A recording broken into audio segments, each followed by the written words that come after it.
Hello, my name is Brian Cundall, and I'm a seminarian for the Diocese of Little Rock. Here at Christ the King Church, we have some beautiful examples of icons. You can see them over either side entrance and over behind the altar as well. But that brings up the question, what is an icon? Well, an icon comes from the Greek word eikon, which means an image or a portrait. And so, in a sense, an icon is just an image or a portrait of a saint or Jesus or Mary.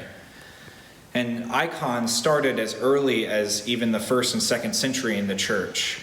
All the way back then, portraits, idealized portraits, would be painted of people after their death. And they would be idealized portraits because that person was thought to be in heaven, to be in perfection with the Lord. And so that idea of painting an idealized portrait began to be portraits of the saints and be portraits of Christ. And we know we can depict images of Christ because of the incarnation. Christ was made flesh. He had a human body, so we know what Christ can potentially look like, and we can know what saints look like. And that's why we can paint these images of these people. 3 particular things that make an icon different than any other kind of religious art or painting are its use of inverse perspective, its use of light, and its projection of a deified reality. So what inverse perspective is normally when you see something far away, it's smaller, while with inverse perspective, it's the reverse. The thing that's farthest away is actually the biggest. So if you look at the icon, you can see the more than you would normally be able to see. The heads are rotated forward to where you can almost even see the back of the head. And so the icon is painted with this inverse perspective because you can see the heavenly person. You can see more than reality shows you, is one of the first aspects that makes an icon an icon. The second aspect is its use of light.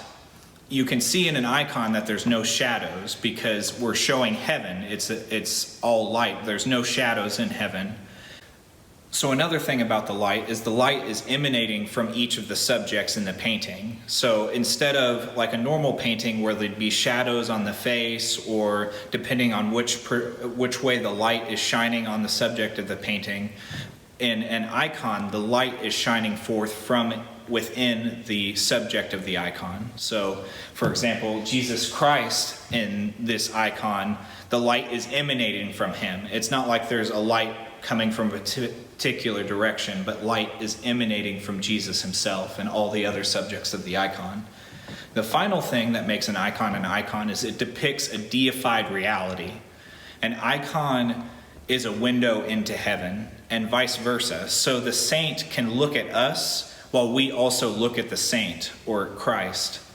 And so it projects a deified reality. That's why often there's gold leaf done all in the background. There's no background, in a normal painting there might be houses or buildings or rocks. Normally in an icon there's no background. It's usually just gold or a light color. And so it's showing that this is a window into heaven. It's a deified reality. And make sure you join me next week for more information, and we're going to dive deeper specifically on these icons here at Christ the King and break them down a little bit for y'all. So thank you for watching.